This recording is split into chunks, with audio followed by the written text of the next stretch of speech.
pai, tô olhando pra isso aqui, você não quer que eu te apresente? Quer ir lá conhecer? Eu falei, não, vai lá conhecer, depois você me fala o que você achou. A última dessa que aconteceu foi Caixa Seguridade. O Banco do Brasil hoje ainda é uma posição relevante de vocês. Por que vocês gostam do banco? Quando você aportou em Petrobras, foi mais oportunista ou foi olhando uma carteira de dividendos para carregar ao longo do tempo? Por que BB Seguridade ainda é a maior posição de vocês? Por que vocês gostam tanto desse case?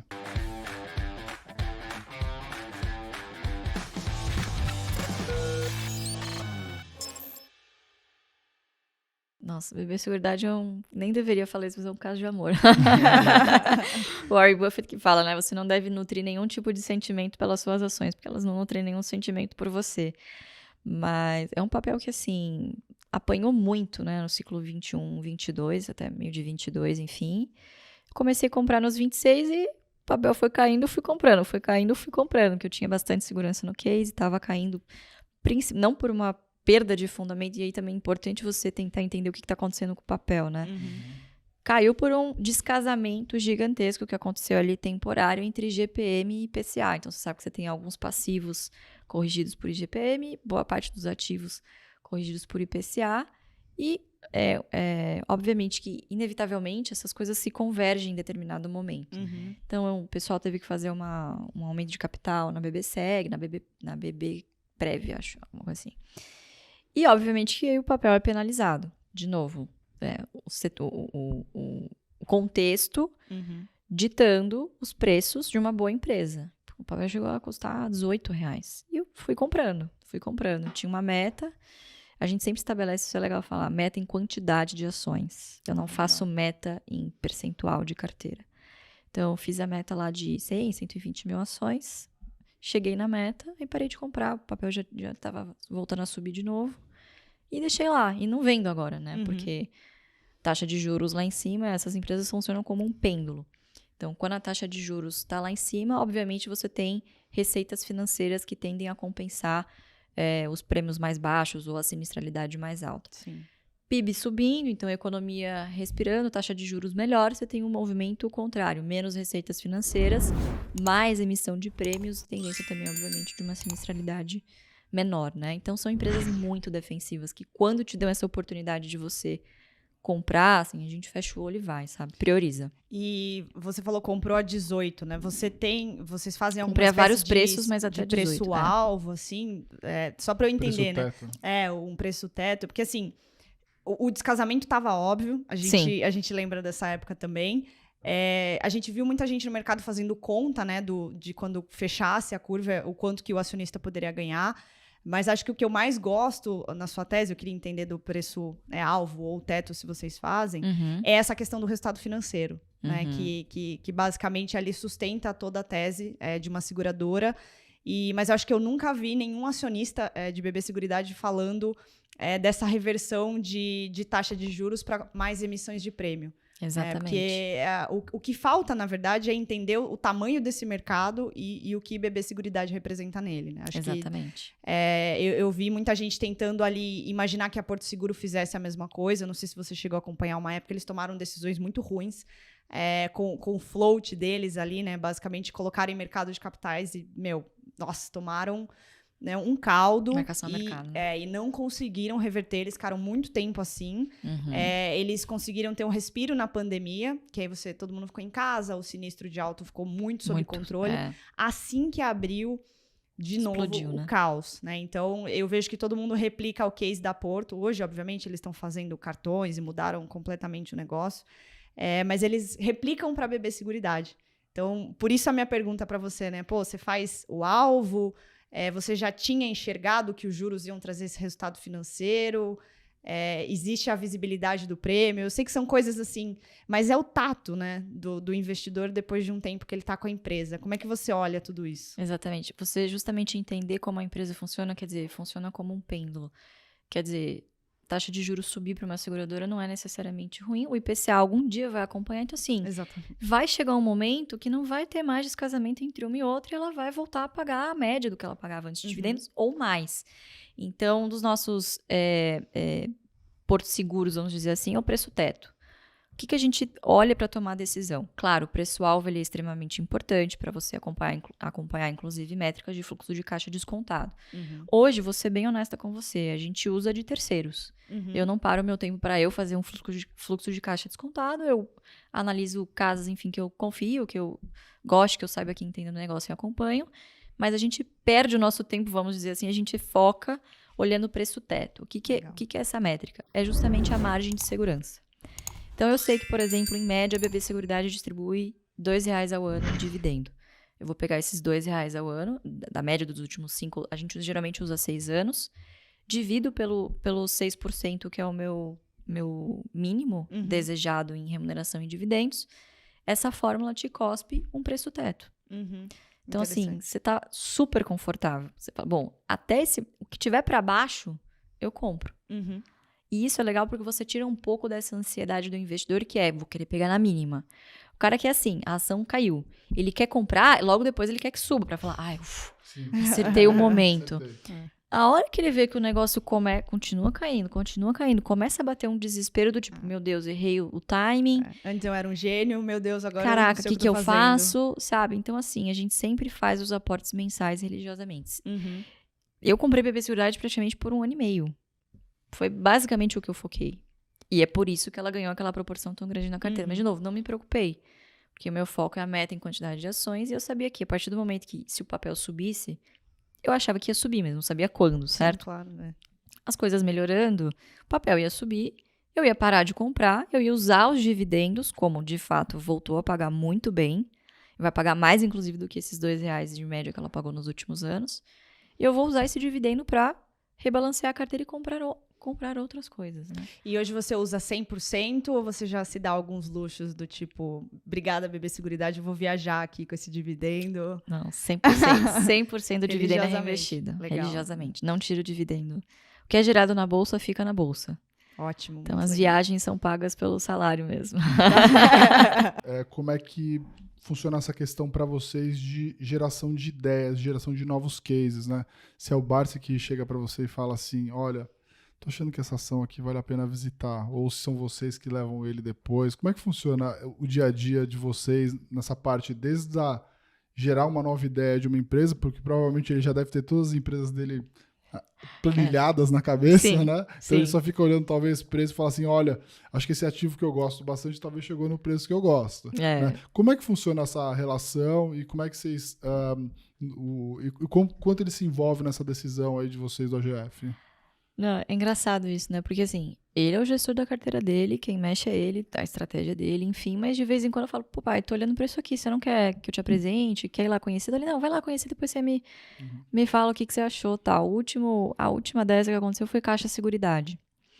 É um papel que, assim, dificilmente a gente entra em IPO, a gente entrei pequeno, peguei, nossa, nada, né? Deu nada de ações, enfim, mas comprei pra acompanhar Caixa Seguridade. E falei, não vou aumentar a posição enquanto não sair resultado, vamos ver como é que a empresa se comporta e tal. E, de novo, tá num setor que a gente gosta muito, de um segmento que muito provavelmente vai ter a benção do governo, assim, ele vai ser incentivado, que é o mercado imobiliário. Então, assim, é um comparável com a BB Seguridade, mas não ao mesmo tempo, porque atuam em setores, em segmentos muito diferentes. Então, o foco da BB Seguridade é o rural, o foco da Caixa Seguridade é o habitacional prestamista, né? Então, tinha muito valor ali para destravar, que eles tinham, obviamente, acabado de desfazer a parceria com a WIS. Falaram, não, vamos tocar na nossa, a gente tem uma corretora aqui, a gente toca a nossa, né? Faz tudo in-house e segue o modelo bancassurance. Então, assim, você tinha muito mato alto para cortar ali naquele momento, que é você usar justamente os seus próprios canais de distribuição da Caixa, né? Para vender, obviamente, para fazer o upsell ali de outros produtos de seguro. Então, isso no Banco do Brasil já é pacificado há muito tempo. Sim. Então, é meio que copiar o que já está dando certo. Esse modelo bancassurance, ele é usado aí por várias seguradoras no mundo, né? Então, eu vi ali uma oportunidade muito grande de, acho que tem muita coisa aqui de valor para destravar, mas vamos observar. E aí, falei para ele falou, não, beleza, vou acompanhar. E aí, agora, recentemente, começamos a montar a posição, porque com 3 anos de IPO completos, agora início de 2024, você já tem 6 anos de histórico, né? Então, você já tem um pouquinho mais de segurança, você já entende um pouquinho mais como que a empresa se comporta ali no mercado. Então, de fato, é um papel muito defensivo. 80% do capital social é caixa.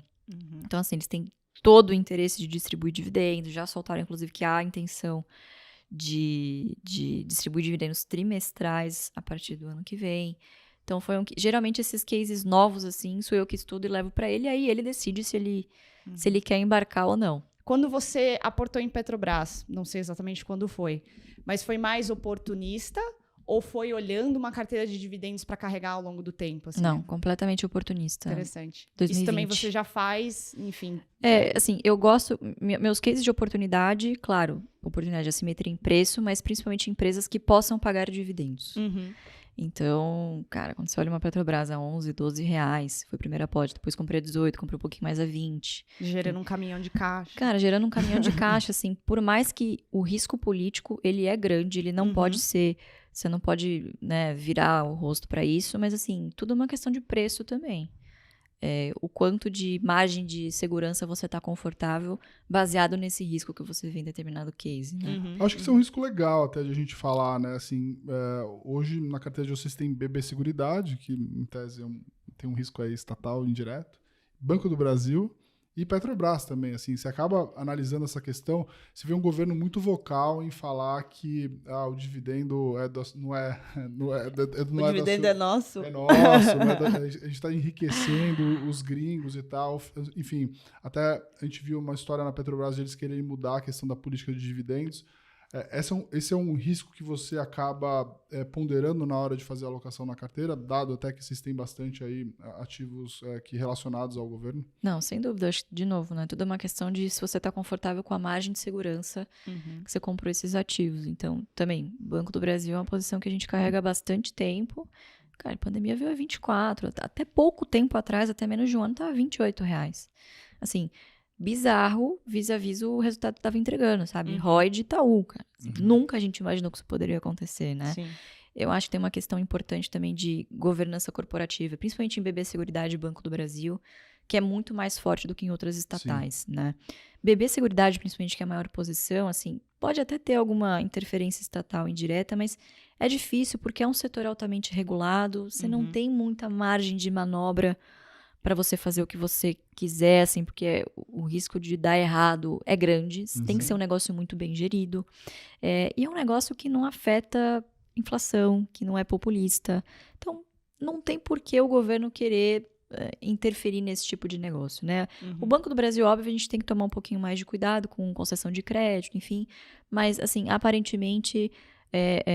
as barreiras de governança que foram feitas nesses últimos 5 anos, assim, estão segurando bem. Tive a oportunidade de conhecer a CEO do banco, assim, é uma pessoa de carreira, é uma pessoa técnica, né? Claro que tem o viés ideológico alinhado com o governo, mas é uma boa profissional, assim, e tá liderando o banco, né? Assim, num caminho legal, assim. Não vejo ela falando coisas do tipo, não queremos dar lucro. Não, vejo ela sempre falar nos calls, inclusive com o time dela, de não, tem que dar resultado para o acionista, vamos manter o payout da companhia, enfim. Mas claro que é sempre um risco para ser ponderado. Né? Teve até uma notícia recente assim, a gente está vivendo um momento complicado do ponto de vista fiscal, né? Então o governo está procurando receitas de tudo quanto é lado. E existe uma forma, né, que o governo já usou lá atrás para resolver o problema fiscal, né, que é usar as empresas, né, o Banco do Brasil, Petrobras, para de alguma forma estimular a economia. E o Lula recentemente até falou que ele pretende usar os bancos estatais, né, então Caixa e Banco do Brasil essencialmente, para dar crédito mais barato. Como é que você vê essa questão do ponto de vista do risco para Banco do Brasil? Uma coisa que te preocupa? Eu acho que para Banco do Brasil o foco principal vai ser o agro. Eu acho que é uma excelente ferramenta que o governo tem também para fazer um aceno a um segmento que é extremamente, se não o mais importante do Brasil hoje e que não está 100% alinhado com a política que a gente vê hoje, né? Então, acho que pode haver algum aceno nesse sentido e, de fato, o banco tem cada vez mais crescido em carteira agro, né? Agora, a grande preocupação nesse sentido é mais em relação ao BNDES, né? Que a gente, de novo, está vendo uma interferência maior, inclusive, em indicação de conselheiros de administração, né? Que foi algo completamente ao contrário do que a administração anterior, né, do que a administração política anterior fez, que é de, inclusive, vender grandes participações, né. Então, de novo, assim, a gente já viu esse filme de que campeãs nacionais não funciona muito bem, né, isso causa muitas eficiências no mercado e, claro, que a gente sabe que o risco de corrupção nesse meio é gigantesco, né, já aconteceu uma vez, porque não aconteceria de novo, né, então acho que é algo, sem dúvida, para monitorar, sim. Que é Banco do Brasil, que vocês ainda têm. Banco do Brasil é uma ação que vocês já têm há bastante tempo, acertaram, fizeram um golaço. Quando eu vi a Lô falando que tinha Banco do Brasil que ela gostava, eu falava, ela é maluca. Mas ela estava muito certa, como a maioria das vezes ela está muito certa e eu estava errado. Então, assim, Banco do Brasil hoje ainda é uma posição relevante de vocês. Por que vocês gostam do banco? É uma questão mais de dividendos? Você acha que os dividendos podem ser crescentes no médio e longo prazo? É uma posição que vocês ainda carregam? Acho que assim, falando bem porcamente, é um banco que se quebrar, quer dizer que o Brasil já foi embora junto, né? Então, eu não diria inquebrável, porque tudo pode acontecer, né? A gente nunca tem que jogar essas coisas no universo que voltam, né? Mas é um banco que já quebrou, inclusive, e teve que ser resgatado, né? Então, assim, é uma empresa extremamente resiliente, está num setor que a gente gosta, tem feito um trabalho, eu diria, não nos últimos 5 anos, mas nos últimos 10 anos, aí, um trabalho bem forte, assim, de fortalecimento de governança corporativa, né? Não entraram em algumas modas, em algumas ondas que alguns outros bancos meio que fizeram porque as fintechs estavam fazendo. Então, assim, se mantiveram firme ali no seu core, sabe? Focando muito também em remuneração, olhando para os seus colaboradores internos, como que você estimula, sabe, essa coisa de querer crescer carteira, de oferecer bons produtos para os meus clientes. Obviamente que isso, o maior elogio é sempre o dinheiro, né? Sim. Então, como você fortalecer esse sistema de bonificação do seu colaborador, para que, claro, todo mundo reme junto para a fortaleza do banco, né? Então, acho que eles foram muito bem sucedidos nesses últimos anos, nem sempre foi assim, mas eu acho que sempre foi um case forte justamente porque o fator político, ele pesava tanto no preço que era impossível de ser ignorado, assim. Então, a assimetria era tão grande na nossa visão, assim, em face do que poderia vir a se tornar, que compensava você correr esse risco. Então, a gente sempre foi um papel que a gente manteve na carteira e aumentamos bastante durante a pandemia. Esses últimos anos aí deu bastante felicidade. E hoje negocia ainda abaixo do valor patrimonial, algo bem abaixo do valor patrimonial. Próximo de 5 vezes lucro. Então, hoje você acha que ainda o Banco do Brasil é uma excelente oportunidade, mesmo já tendo se valorizado bastante? Olha, é difícil eu dar essa opinião, porque assim, vira e mexe, a gente fala, olha, não fica focado em preço médio, não ancora, sabe? Mas é inevitável, assim, quem já investe há algum tempo, você não ancorar num preço ali. Você acaba fazendo uma conta de preço teto pessoal, né? Vamos dizer assim. Eu não tô comprando nesse momento, não. Tá. Acho que, assim, tá muito concentrado em agro também. Então, assim, já tem uma posição boa na carteira. Acho que para quem tá começando, pode ser uma boa opção. Mas para quem já tem uma posição grande, eu particularmente não tô comprando nesse preço, não. Legal.